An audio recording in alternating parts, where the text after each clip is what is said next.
안녕하세요. 저는 의료생명공학과 이수민입니다. 저는 이번에 제가 살고 있는 용인시 기흥구에 대해서 발표해 보려고 합니다.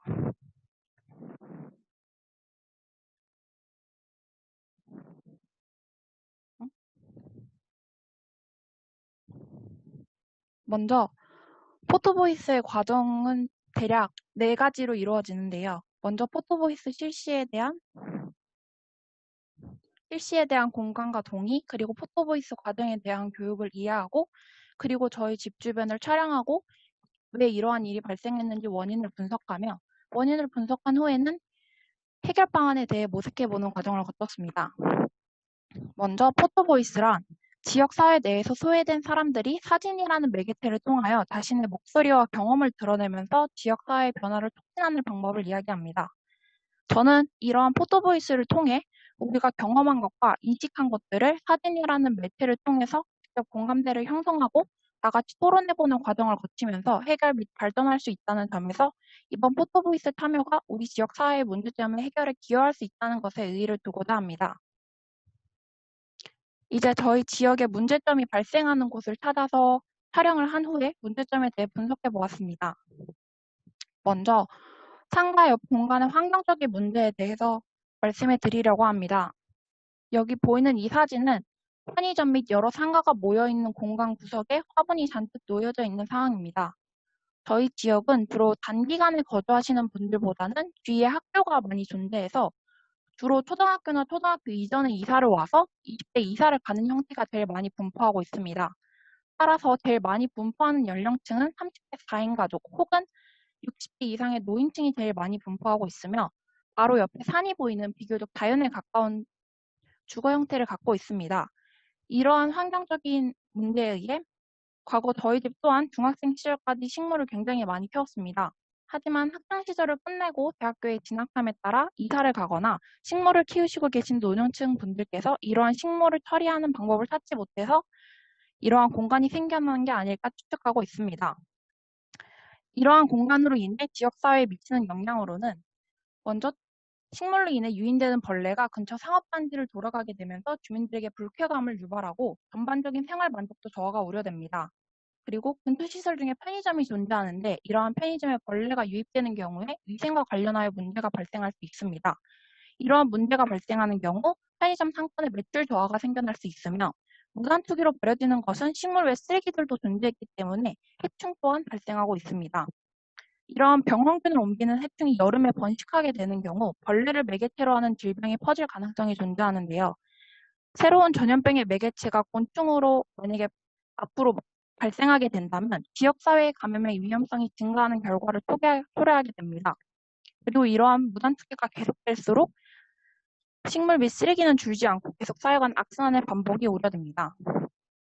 이렇게 좁은 공간에 무단 투기로 버려지는 식물에 대한 해결 방안으로는 먼저 지역사회 자치단체에서 지역사회 청결하게 등 캠페인 같은 것을 내세워 그 구역을 청소한 뒤에 상태가 좋지 않은 것은 처분하고 상태가 좋은 식물들만 골라낸 뒤에 바자회를 열어서 무료 혹은 일정 수준의 책임비를 받고 식물을 나눠주는 활동을 하여 청소하는 방안에 대해서 생각해 보았습니다. 그리고 작은 범위로는 지역사회 구성원들은 이러한 바자회가 열리는 경우 적극적으로 참여하고 받은 식물들을 다시 무단 투기하지 않도록 스스로 경각심을 가져야 한다고 생각합니다. 두 번째로는 하천공사에 대해서 설명해 드리려고 하는데요. 저희는 본래 하천이 바로 앞에 존재하는데 이와 같은 자전거 도로나 도보 공간이 따로 존재하지 않았습니다. 그리고 하천에는 가구나 잡다한 쓰레기들이 많이 버려져 있었으며 악취 또한 많이 발생했는데요. 이런 하천이 더러워지게 된 이유는 바로 옆에 초등학교가 존재했기 때문에 아이들이 먹고 남은 쓰레기를 투기하거나 육교 밑에 하천이 바로 이어져 있기 때문에 시민들이 몰래 쓰레기를 투기하면서 이러한 악순환이 생겨난 것이라고 추정하고 있습니다. 이러한 하천에 대한 해결 방안으로는 지역사회 단체에서 우리 지역뿐만 아니라 전체적으로 이어진 하천을 근처 운동시설과 연결시켜서 자전거 도로나 도보를 만들어 하천의 이용성을 높일 뿐더러 자가용을 이용하는 대신 자전거 및 도보로 지역 주민이 이용하게 되면서 전반적으로 지역 주민의 건강을 향상시키는 효과를 이용할 수 있습니다. 그리고 지역사회 구성원들은 쓰레기를 무단 투기하지 않도록 표지문을 읽고 그러한 행동을 삼가하는 시민의식 형성에 노력해야 하며 자가용보다는 자전거를 이용하여 근처 편의시설을 이용하는 등 적극적인 시설 이용에 노력을 기울여야 한다고 생각합니다.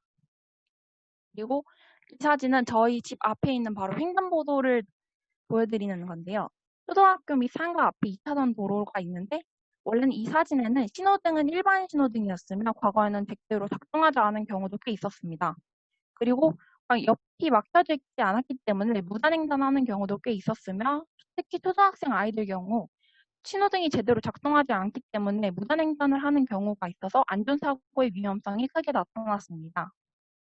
이러한 위험한 횡단보도의 해결 방안으로는 어린이 보호구역의 원칙을 지키면서 신호등을 상시 작동시키며 원래 가로로 존재했던 횡단보도가 한 개밖에 존재하지 않았는데 이러한 횡단보도를 자주 이용하는 마트나 상점가에 가로 횡단보도를 2개를 추가로 설치하고 무단횡단을 막기 위해 가로로 차량 구분선들이 이어주는 공사를 진행하는 것입니다.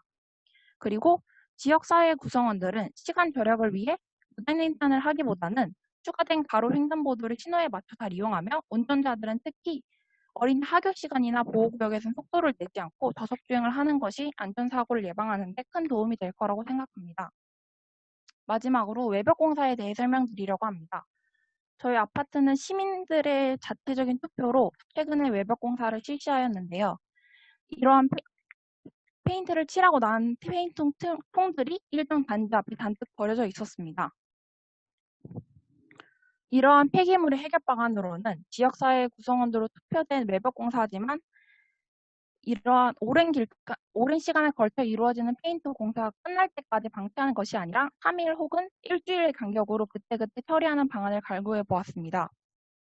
그리고 시민들의 경우 공사 폐기물이 쌓여있는 통로로 이동하지 않고 반대쪽 출구를 이용하며 이러한 문제점이 고쳐지지 않을 경우 의견을 모아 지역관리단체에 문의해보는 것도 좋은 방안이라고 생각합니다. 그리고 이 사진은 가파른 경사구역과 쉼터의 사진인데요. 먼저 이 가파른 경사구역은 겨울에 이런 나무 계단이 원래 설치되어 있지 않아서 아이들이 자주 미끄러졌습니다. 그리고 쉼터의 경우 저희 지역은 산으로 이루어져 있어서 되게 가파른데 노인분들이 이러한 경사를 오르내리는데 꽤 힘들어하시는 경우를 많이 보았습니다. 이러한 가파른 경사구역 및 노년층들의 해결 방안으로는 먼저 미끄럼을 방지하기 위해 미끄럼 방지 패드를 설치하고 겨울에 눈이나 비가 내려서 땅이 어는 것을 방지하기 위해 천장을 설치하였으며 중간중간에 쉼터를 설치하여 오르내리는데 힘드신 노년층 분들을 위해 쉼터를 설치하고 그리고 안내판을 아파트 단지 앞에 설치하는 것이 좋다고 생각합니다.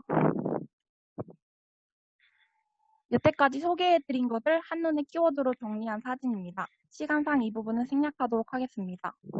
감사합니다.